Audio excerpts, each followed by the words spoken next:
ओम सजात्म स्वरूप परम गुरु शुद्ध चैतन्य स्वामी ने नमः। श्री समय सार जी के अनमोल वचन में हमने देखा आत्मा के मुख्य 5 लक्षण। उसी को आगे कहते हैं गाथा 16 में, अनबद्ध स्पष्ट अनन्य जो अविशेष देखे आत्म को, वो द्रव्य और जो भाव जिन शासन सकल देखे अहो। अपने आप को जो सारे बंधनों से मुक्त अस्पर्शी देखता है, अन्य रूप न देखते हुए अनन्य स्वरूप ही देखता है, बाहर की पर्यायों की विशेष अवस्था रूप न देखते हुए ध्रुव ऐसे अविशेष तत्व को देखता है, नियत नित्य ऐसा देखता है। इस प्रकार से जो अपने आत्मा को देखता है, जानता है, मानता है, यथार्थ श्रद्धान करता है कि ऐसा ही मैं हूँ, वह द्रव्य और भाव से सकल जिन शासन को देखता है।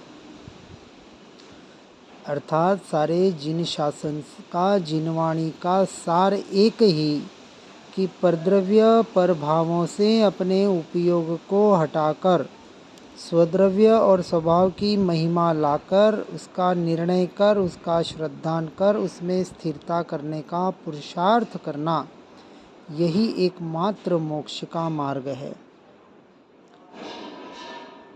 आगे गाथा, पहले की गाथा अपन ने देखी थी वह 14 थी, अभी देखी वो 15 थी। आगे गाथा 16 में बताते हैं,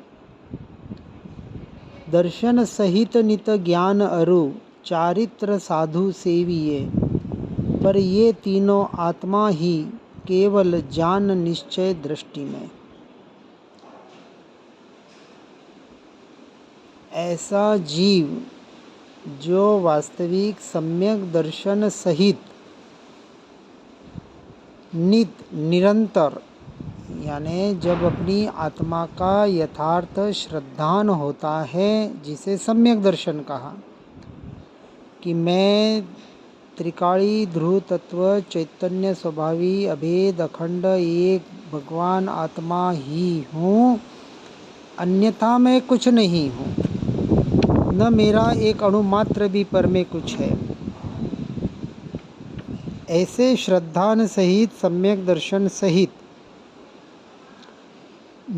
निरंतर, क्योंकि सम्यक दर्शन के बाद वास्तविक सम्यक ज्ञान सम्यक होता है, यानी सम्यक ज्ञान के आधार से जब वो ज्ञान से ज्ञायक की यात्रा करता है और अपने स्वरूप में त्रिकाली ध्रुव तत्व में, ज्ञायक भाव में, परम पारिणामिक भाव में, जिन भी शब्दों से कहें, हर बार ये ध्यान रखना है, महत्व शब्दों का नहीं है, भावों का है कि उन शब्दों के द्वारा जिन भावों को हम ग्रहण करते हैं, अर्थात जब उन भावों से अपने स्वभाव में, स्वरूप में, ध्रुव तत्व में लीन होते हैं, जिसे सम्यक चारित्र कहा, और ऐसे तीनों की एक रूपता अर्थात अनंत पर्याय, अनंत गुणों में लीन होकर, अनंत गुण जब एक द्रव्य में लीन होते हैं, सब एक समय में होता है, और ऐसी जो क्रिया जिसकी हो रही है, और ऐसा निरंतर अंतर्मुरत अपने आत्मा में लीन होने वाले भावलिंगी मुनिराज, ऐसा सच्चा चारित्र कौन सेवन कर रहा है? अपने आत्मा का चारित्र का अर्थात आत्मा का, आत्मरमणता, उन्हें ही साधु या मुनिराज कहा जाता है। इसलिए निश्चय के दृष्टि से इनका भेद न करके तीनों एकमात्र आत्मा ही हैं, तीनों की एक रूपता, ऐसे ध्रुव तत्व के निर्णय से जो आगे बढ़ता है ऐसा मोक्ष मार्ग का अधिकारी। चौथे में श्रद्धान हुआ, 6 महीने के भीतर भीतर चौथे गुण स्थानवर्ती आत्मानुभूति करता है। 5वें गुण स्थानक में बाहर से जैसे जैसे छूटते जाता है, विकल्पों से छूटता है, बाहर के कर्तव्यों से छूटता है, बाहर की परिणामों से, संबंधों से छूटता है, सारे एक एक 11 प्रतिमा के आधार पर इसको बराबर समझना। जैसे परमात्मा प्रकाश में इसकी अभी चर्चा चल रही है। अब इससे आधार पर जब वो अपनी आत्मा में निश्चय दृष्टि से लीन होता है तब वास्तविक वो इस अपने मोक्ष मार्ग का अधिकारी बनता है। जैसे आगे दृष्टांत से गाथा 17-18 में बताते हैं, जो पुरुष कोई नृपति को भी जान कर श्रद्धा करे, फिर यत्न से धन अर्थ वो अनुचरण राजा का करे। जीवराज को यो जानना, फिर श्रद्धना इस रीति से, उसका ही करना अनुचरण, फिर मोक्ष अर्थी यत्न से। यहाँ हम संक्षिप्त में समझने का प्रयास कर रहे हैं, इसका विस्तार ग्रंथों में दिया है, वहाँ से जानना कि जैसे कोई पुरुष धन का अर्थी हो, धन की पूर्व जमाने की अपेक्षा से कहा है, आज अपन इसको दूसरी अपेक्षा से ले सकते हैं, मालिक नौकर के हिसाब से, कि किसी को धन की प्राप्ति करनी है और पता है उसे कि मुझे धन राजा से प्राप्त होगा, तो पहले वो राजा की जानकारी लेता है, फिर राजा तक पहुंचने का प्रयास करता है, जानकारी लेके कि यही राजा है और यहीं से मुझे धन प्राप्त होगा, ऐसा निर्णय होने के बाद फिर उसका प्रयास करके वहां तक पहुंच के धन की जैसे प्राप्ति करता है। इसी तरह फिर प्राप्ति यानी फिर वहाँ जाएगा, उनकी सेवा करेगा, जो जिस अपेक्षा से वहाँ उसका क्या कहेंगे, यानी उसकी जो इच्छा होगी उसके अनुसार वहाँ उसकी पूर्ति करने का प्रयास करेगा। इसी तरह ये इस जीव राजा को, जिसे अब वास्तविक मोक्ष की प्राप्ति चाहिए, यहाँ धन की जगह क्या लेना है कि सच्चे मोक्ष की प्राप्ति पर्याय में जिसे प्रकट करना है, उसे इस बात को समझना पड़ेगा। जब ये बात समझ में आ गई कि जब तक मैं अपने चैतन्य राजा का, अपने ध्रुव तत्व का आश्रय लेकर उसमें लीन नहीं बनूंगा, तब तक मोक्ष का अधिकारी नहीं बन सकता। ये जब निर्णय हुआ तो अब वो क्या करेगा, जो सच्चा मुमुक्षु अब इसका निर्णय होने के बाद उसके अनुसार सारा प्रयास करेगा, पुरुषार्थ करेगा, और उस पुरुषार्थ के आधार पर, उसके श्रद्धान के आधार पर, उसका ही अनुसरण करके, अर्थात उसके अनुसार अपने जीवन को परिवर्तित करके, उस अनुसार आचरण करके मोक्ष का यत्न करे, तो उसे नियम से मोक्ष की प्राप्ति होगी ही होगी। इसी को आगे गाथा 34 में कहते हैं, अब मोक्ष की प्राप्ति करनी है तो क्या करना है, तो कहा सब भाव पर ही जान, प्रत्याख्यान भावों का करे, इससे नियम से जानना कि ज्ञान प्रत्याख्यान है। अब एक एक की परिभाषा बता रहे हैं। व्यवहार से प्रत्याख्यान, या जिसे हम अपेक्षा से पचकाण भी कहते हैं। अब यहाँ इस बात को बता रहे हैं कि वास्तविक प्रत्याख्यान किसे कहा, कि जब तक सब भावों को पर नहीं जानेगा, ये जो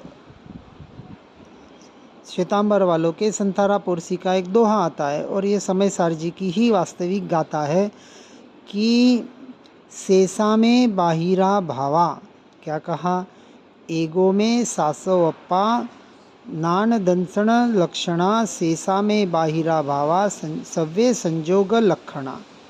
अर्थात मैं एक शाश्वत आत्मा हूँ, ज्ञान दर्शन सहित हूँ, अर्थात देखना जानना इतना ही मेरा कार्य है और स्वयं से स्वयं को देखना जानना ये वास्तविक कार्य है, पर को नहीं। इस तरह से पर भाव को और स्वभाव को यथार्थ रूप से जानकर वहाँ से भेद ज्ञान करके पर को पर जानता है। शेषा में बाहिरा भावा, मेरे आत्मा के अलावा स्वभाव के अलावा जो भी भाव हो रहे हैं, क्रिया तो बहुत कोसों दूर रही, क्योंकि क्रिया तो पुद्गल की है, पुद्गल तो 100% परद्रव्य है, लेकिन परद्रव्य के निमित्त से होने वाले ये परभाव, मोह राग द्वेष के भाव, भाव कर्म जो भी कहें, मुझ आत्मा से स्वभाव से संपूर्ण भिन्न हैं, न्यारे हैं। मैं इन सब से स्वतंत्र हूँ। ऐसे परभाव को जानता है और स्वभाव का यथार्थ निर्णय करता है। ऐसे भावों का जो प्रत्याख्यान करे, अर्थात निर्णय करे, श्रद्धान करे। यहाँ प्रत्याख्यान का अर्थ समझना। ऐसे नियम से वास्तविक तो ज्ञान ही प्रत्याख्यान है। कौन सा ज्ञान? ये बाहर का ज्ञान नहीं, भेद ज्ञान भी नहीं। भेद ज्ञान के आधार पर जिस ज्ञान स्वभाव का निर्णय किया कि यही मैं, और उस ज्ञान स्वभाव में लीनता का जब पुरुषार्थ हुआ तो सच्चा प्रत्याख्यान हुआ। अब आगे गाथा 36 में कहते हैं, कुछ मोह वो मेरा नहीं, उपयोग केवल एक में, इस ज्ञान को ज्ञायक समय के मोह निर्ममता कहे। सबसे भारी अटकाने वाला ये जो मोहनीय कर्म, उसमें भी दर्शन मोह, जिसे हम मिथ्यात्व या अज्ञानता के नाम से जान रहे हैं। तो यहाँ कह रहे हैं कि कुछ मोह वो मेरा नहीं, यानी जब तक परद्रव्य परभावों से मैं मेरापना नहीं हटेगा, उसमें मैं मेरापना है, तब तक ये दर्शन मोह है। अब ये दर्शन मोह जब हट गया, किसके आधार पर? कि जब उपयोग का देखो दो तरह से अपन कहते हैं ना, एक सदुपयोग और एक दुरुपयोग। अब यहाँ उपयोग का मिथ्या दृष्टि के अज्ञानी के दुरुपयोग हो रहा है, अर्थात अपने आप को पररूप जानना मानना। ये श्रद्धान में जो मलिनता है, जिससे ज्ञान और चारित्र मलिन हो रहा है, जिससे उपयोग का दुरुपयोग हो रहा है।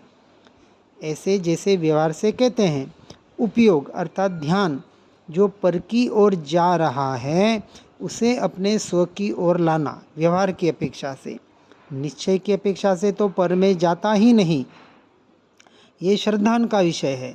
फिर भी चारित्र की पुरुषार्थ के कमजोरी की वजह से उपयोग पर में जा रहा है, ऐसा जो प्रतिभासित हो रहा है, उस उपयोग को जब जीव अपने स्वभाव की तरफ लाता है, भेद ज्ञान भेद विज्ञान के आधार पर, कि जो जानने वाला ज्ञान स्वभाव, ऐसा ज्ञायक भाव वही मैं, और इस मैं में जो ज्ञान ज्ञायक में लीन हो रहा है, ये मैं कहते ही जो ये पूरी परिपाटी चली, ये जो धारा चली ज्ञान की, और ज्ञान जब अपने ज्ञायक में लीन हुआ तो उसे मोह की निर्ममता कहने में आता है कि वास्तविक ज्ञान जब ज्ञायक का आश्रय लेता है, तब वास्तविक दर्शन मोह उसका टूटता है। वहाँ से वो निर्मम अर्थात ममता से रहित, अर्थात पर के मैं मेरे पने से रहित होकर स्व के मैं और मेरे पने में आ जाता है। इसी का नाम है मोह का टूटना, दर्शन मोह का जाना, या सम्यक दर्शन का आना, जिस भी अपेक्षा से कहें। अर्थात मात्र ज्ञान नहीं, भेद ज्ञान भी नहीं, जब वो अपने त्रिकाली ध्रुव तत्व का आश्रय लेता है, जो शुद्ध निश्चय नय का विषय है, तब उस क्षण उस समय उसे सम्यक दर्शन हुआ या आत्मानुभूति हुई, अब तब दर्शन मोह गया, ऐसा कहा जाता है। अब उसमें लीनता करते जाएगा, वैसे वैसे चारित्र मोह का क्षय होते जाएगा। इसलिए आगे गाथा 38 में कहते हैं, अब ऐसा जीव क्या करेगा? निरंतर इसी तत्व का विचार करेगा। बहुत अच्छी गाथा है, इसको बार बार दोहरा भी सकते हैं। आस्ति और नास्ति की अपेक्षा से बता रहे हैं।